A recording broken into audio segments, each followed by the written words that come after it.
तो नमस्कार दोस्तों, आप सभी के एक बार फिर से स्वागत है टॉप बिहार पे, जहां पर मैं हमेशा आपके लिए भोजपुरी से जुड़े हर एक छोटे से बड़े खबरों को लेकर आते रहता हूं। आज बात करेंगे भोजपुरी की ताजा खबरों के बारे में, तो चलिए शुरू कर दे आज की ताजा खबर। पहली खबर निकल कर आ रही है भोजपुरी के ट्रेंडिंग स्टार खेसारी लाल यादव जी के तरफ से, जिनकी एक सुपरहिट सॉन्ग बवाल, इस सॉन्ग को आज रिलीज किया जाएगा सुबह में 6:15 पर S4U के भोजपुरी यूट्यूब चैनल के माध्यम से। फिर से एक और खबर निकल कर रहे भोजपुरी के ट्रेंडिंग स्टार खेसारी लाल यादव जी की तरफ से, जिनकी एक सुपरहिट मूवी लिट्टी चोखा, इस मूवी के एक सॉन्ग को आज रिलीज किया जाएगा, जिस सॉन्ग का नाम है मोहल्ला माचिस हो गया। इस सॉन्ग को आज रिलीज किया जाएगा शाम को 7 बजे इंटरटेन रंगीला के यूट्यूब चैनल के माध्यम से। अगली खबर निकल कर आ रहे भोजपुरी के चॉकलेटी सुपरस्टार प्रदीप पांडे चिंटू जी की तरफ से, जिनकी एक सुपरहिट मूवी वैवाहिक मूवी पारिवारिक मूवी विवाह 2, इस मूवी को आज चलाया जाएगा टीवी पर, भोजपुरी सिनेमा टीवी चैनल पर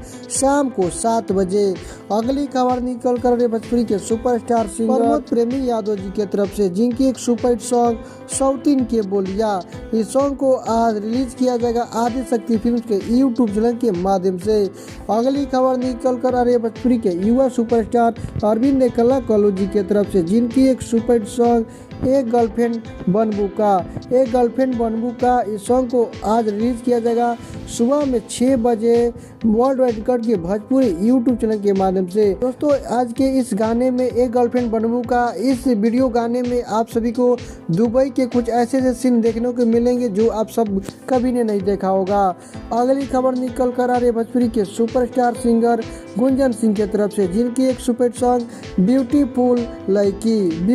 लड़की, इस सॉन्ग को आज रिलीज किया जाएगा सुबह में 7 बजे वेब म्यूजिक के यूट्यूब चैनल के माध्यम से। अगली खबर निकल कर रही है भोजपुरी के सुपरस्टार सिंगर अंतरा सिंह प्रियंका की तरफ से, जिनकी एक सुपरहिट सॉन्ग हम ना हाई बिना, इस सॉन्ग को आज रिलीज किया जाएगा सुबह में 7 बजे स्पीड रिकॉर्ड भोजपुरी प्रेजेंट के यूट्यूब चैनल के माध्यम से। और आज का जो लास्ट खबर है पावर स्टार पवन सिंह की तरफ से, यही खाती आरा अइले, इस सॉन्ग को रिलीज कर दिया गया है माँ महफिल भोजपुरी यूट्यूब चैनल के माध्यम से।